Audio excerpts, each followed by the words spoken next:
మార్కాపురంలో డ్వాక్రా వివోఏలకు మొబైల్ ఫోన్లు పంపిణీ చేశారు ఎమ్మెల్యే కందుల నారాయణ రెడ్డి. వివరాల్లోకి వెళితే మార్కాపురం పట్టణంలోని ఎస్సీబీసీ కాలనీలో ఉన్న డ్వాక్రా బజార్లో మార్కాపురం ఎమ్మెల్యే కందుల నారాయణ రెడ్డి నియోజకవర్గంలోని మార్కాపురం, తర్లుపాడు, కొనకనమిట్ల, పొదిలి మండలాలకు చెందిన వివోఏలకు ప్రభుత్వం అందించిన చరవాణులను పంపిణీ చేశారు.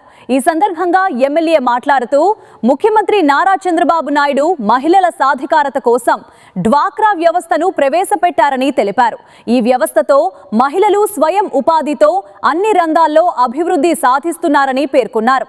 విజన్ 2020 ద్వారా టెక్నాలజీని ప్రజలకు పరిచయం చేసిన సీఎం ఇప్పుడు విజన్ 2047తో మరింత అభివృద్ధి సాధించే దిశగా ముందుకు సాగుతున్నారని అన్నారు. ఈ కార్యక్రమంలో వెలుగు శాఖ అధికారులు, వివోఏలు, తెలుగుదేశం పార్టీ నాయకులు పాల్గొన్నారు. మార్కాపురం నియోజకవర్గంలో వివోఏలకు సెల్ పంపిణీ కార్యక్రమాన్ని ఈరోజు మార్కాపురం ఏర్పాటు చేయడం జరిగింది. ఇది చాలా మంచి కార్యక్రమం. ఎందుకంటే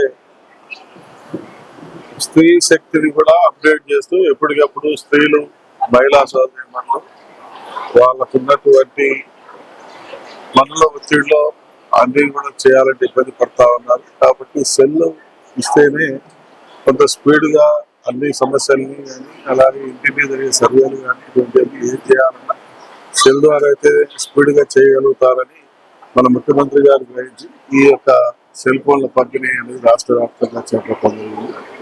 వారి ముందు చూపు చేయలేదు ఈ రాష్ట్ర మహిళా సోదరి మనలో హెడ్సాట్ చెప్తా ఉంది.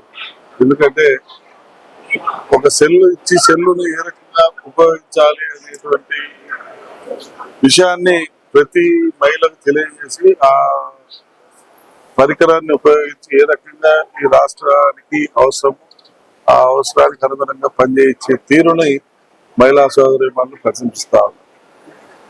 మా ముఖ్యమంత్రి గారి ముందు చూపు ఆలోచనలు ఈ రాష్ట్రం కాదు, ఈ దేశంలో ఎవరు ఒక్కరైనా కానీ హర్షించక తప్పదు. ఎందుకంటే ఆ రోజు ఆయన విజన్ 2020 అని పెట్టిన రోజు ఆ రోజు నవ్వులు అందరు కూడా ఎగతాళి చేశారు ప్రతిపక్షం వాళ్ళు.